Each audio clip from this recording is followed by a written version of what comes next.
Hey Frenchies, alors bienvenue ou re-bienvenue sur ma chaîne. Aujourd'hui je vais manger des mozzarella corn dog et des spicy ramen. En fait c'est les bulldogs de Samyang quoi. Avec ça en boisson j'ai du Kato goût melon, mon préféré. Et bien sûr en sauce pour tremper mes corn dogs j'ai la sauce Deluxe de chez McDo. Je vais commencer par faire les shout-outs parce que je sais que vous aimez les shout-outs et que j'aime vous faire les shout-outs. Aujourd'hui il y a Courrier du Cœur, par contre celui-là est assez choquant donc je vous ai averti. Écoutez les shout-outs et ceux qui ne veulent pas écouter des choses trop choquantes, vous pouvez fermer juste après les shout-outs. Pour Sohan et sa maman Luana. Pour Samantha 1837. Pour Lana Eloani 971. Bouya. Pour Emmanuel et Chachou du 49. Pour Yara des Comores. Pour Marie-Ange. Pour Sahar de la part de son grand frère Abdelkrim 974. Bouya. Pour Natacha. Pour Princesse Léa de la part de sa dada de l'île Maurice. Pour Émilie LRND. Pour May 509 d'Haïti. Pour Alizé 974. Bouya. Pour Enzo de l'Indre. Pour Gwendoline Biclair et sa fille Leina. Et en dernier pour Floriane 974. Bouya. Alors, pour les personnes qui ont suivi le premier courrier du cœur que j'ai posté hier, il y a des nouvelles. La personne qui était concernée a décidé de rompre parce qu'elle pensait déjà qu'elle devait rompre, mais en lisant nos commentaires, enfin les commentaires des abonnés qui lui ont conseillé de rompre avec son copain plutôt toxique, elle a décidé de le faire. Voilà. Bon, je vais commencer à boire une gorgée, je vais goûter un peu de tout et ensuite je vous fais le courrier du cœur d'aujourd'hui. C'est comme ça dedans.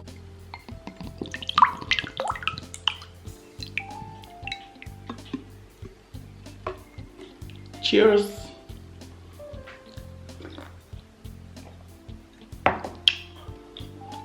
J'aime pas les morceaux, mais celui-là, il est super bon.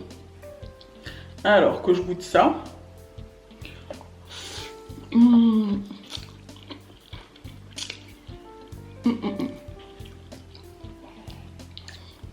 C'est trop bon. Bon.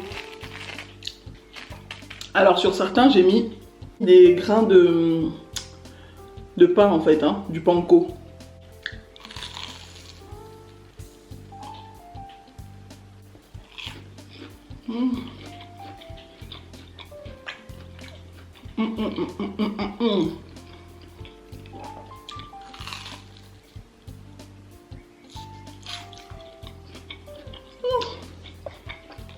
Bon, celui-là, et maintenant je goûte à la saucisse.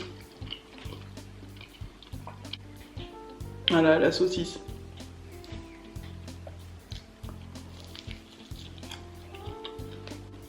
C'est comme ça dedans.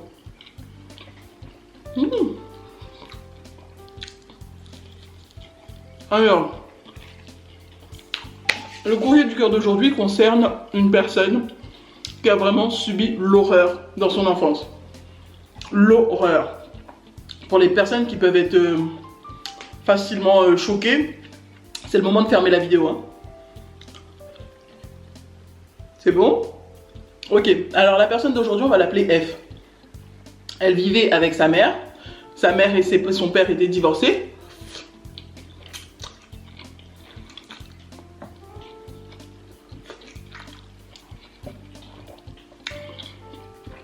Sa mère et son père se sont divorcés quand elle avait 12 ans. Après le divorce, sa mère s'est vite mise en couple avec un homme qu'on va appeler David. Elle a décidé de le nommer David, mais il s'appelle pas David comme ça pour de vrai. Hein. Elle a inventé.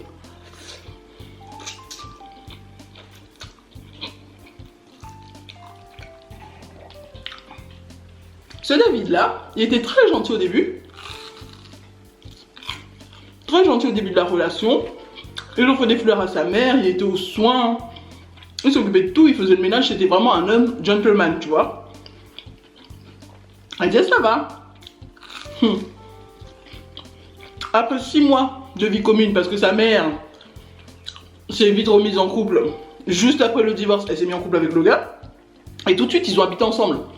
Donc déjà, la fille, elle se demandait si sa mère fréquentait pas déjà le mec, le David, avant de divorcer avec son père en fait. Bref.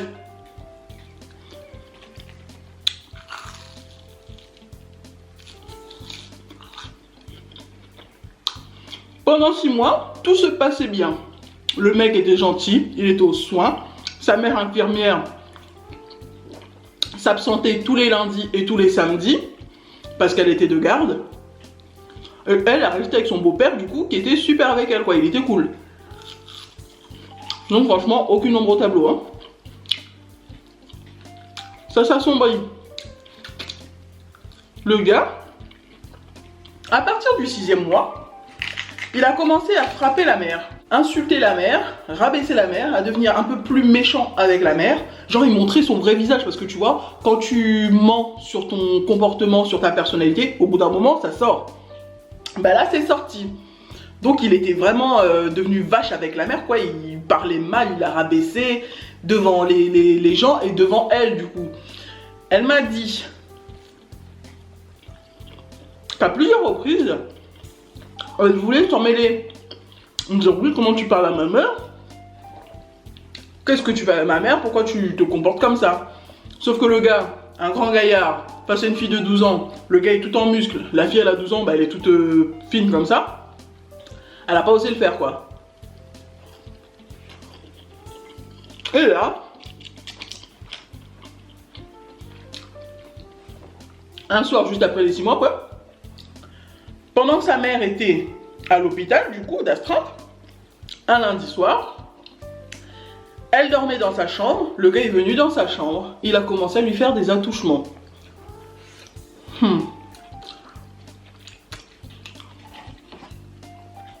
Elle s'est réveillée du coup parce qu'elle sentait qu'elle se faisait déshabiller. Elle sentait qu'on lui tripotait parce que 12 ans, elle a déjà ses règles, elle a ses seins qui sont sortis, ça commence à sortir bien quoi. Et voilà quoi, elle a ses règles, et voilà quoi, elle est bien en forme déjà un peu. Donc, le gars, le soir même, il l'a violée. Il a fait d'abord des attouchements, ensuite il l'a violée. Il l'a menacé le soir même en me disant de ne rien raconter à sa mère, sinon bah, sa mère se ferait tuer.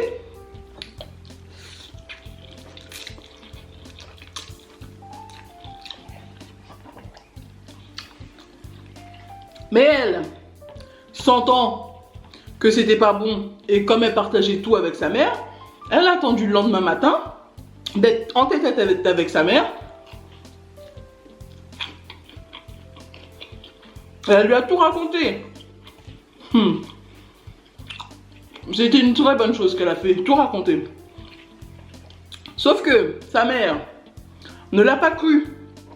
Je ne comprends pas pourquoi les mères ne croient pas leurs enfants. Quand c'est un sujet aussi grave que ça, s'il te le dit, c'est qu'il ne l'a pas inventé. S'il vient te voir, c'est parce que ton enfant sait que tu es là, tu seras toujours là. Tu es la personne là, de confiance. Donc je ne comprends pas pourquoi, quand l'enfant vient dire quelque chose à ses parents, les parents ne croient pas. Elle a tout avoué à sa mère n'a pas voulu la croire. Et en plus de ça, elle a répété devant le gars, ouais, tu sais pas ce qu'elle m'a dit, elle m'a dit, non. Le gars, il a vu le samedi suivant, quand la mère est partie travailler, il est rentré dans la chambre de la fille, avec un couteau pointu, il lui a mis dans son cou, et il lui a dit, maintenant, ça va être comme ça tout le temps. Si tu ouvres ta gueule, je te tue. Elle a préféré rien faire, elle s'est laissée faire. Donc c'était comme ça pendant 3 mois après. Tous les lundis et tous les samedis, quand la mère partait au travail, il la violée. Ensuite, donc de 6 mois à 9 mois, il y a Ron qui est réveillé. Après ça, de 3 mois, de 6 mois à 9 mois de relation, le gars continuait ses bails de lui faire ça. Vu que sa mère ne croyait pas, bah elle arrêtait d'en parler. Maintenant, au bout de 9 mois de relation, la mère a décidé de quitter le gars parce que bah elle supportait plus de se faire rabaisser, de se faire humilier devant les gens quoi, devant sa fille. Elle a décidé de rompre avec le gars, avec David.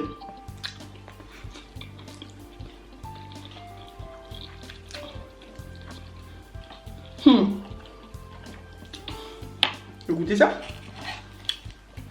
Sauf que le gars, il n'a pas digéré le fait de se faire larguer et de perdre son jouet sexuel. Du coup, F, c'était devenu son jouet sexuel.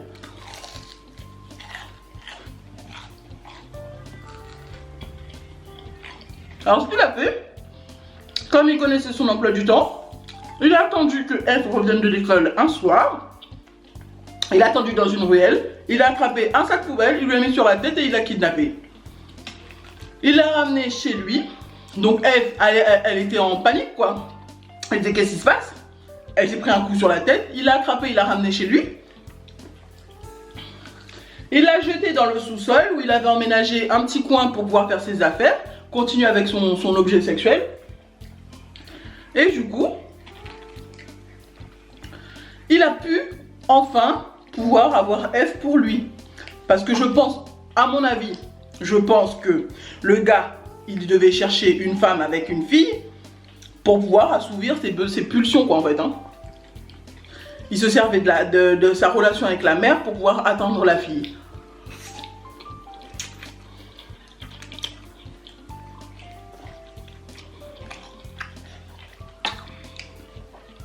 Après ça, F dans la cave pendant quelques jours, elle était enfermée au sous-sol, attachée. Elle se faisait violer tous les soirs, tous les jours, toute la journée, à n'importe quelle heure. Du coup, sa mère, elle a su. Elle s'est doutée en fait, sa mère s'est doutée de quelque chose. Du coup, elle est venue à la maison du gars. Elle a dit oui, t'as pas vu F, je la trouve pas, c'est quand même suspect.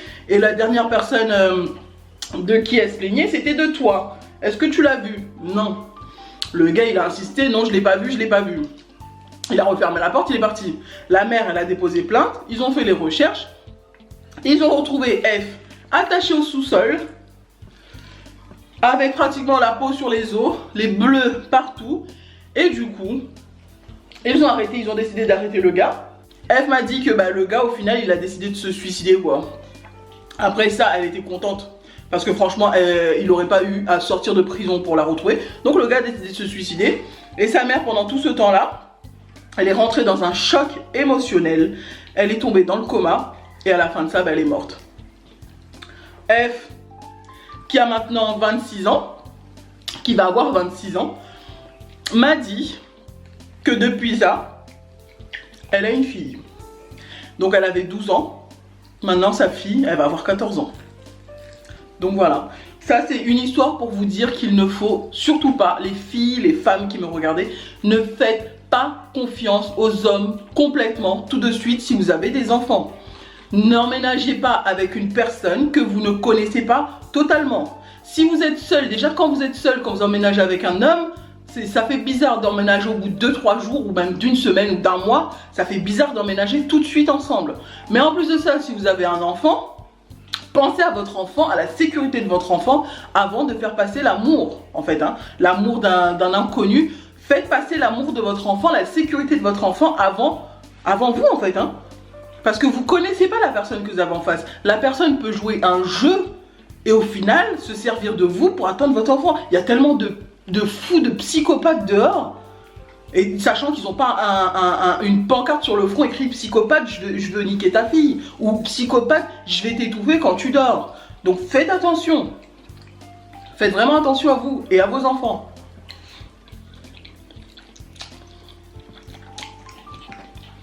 Le gars t'as déjà mangé, il dormait hein.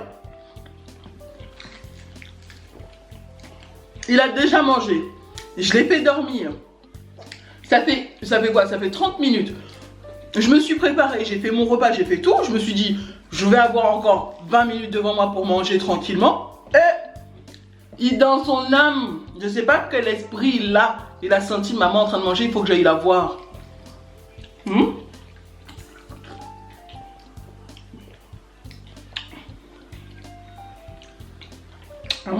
Merci. En plus, comment il aime ça là. Quand je fais ça, à chaque fois, il aime trop manger ça. Bon, je m'arrête pour aujourd'hui ici.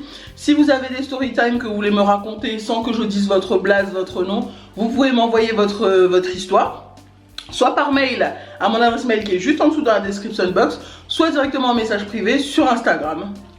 Voilà, je vous aime tous très fort. So, guys, j'espère que vous avez aimé cette vidéo. Si vous avez aimé cette vidéo, n'hésitez pas à liker, à vous abonner et à cliquer sur la petite cloche qui est juste là pour recevoir toutes les notifications. Je vous aime tous très fort. Bye!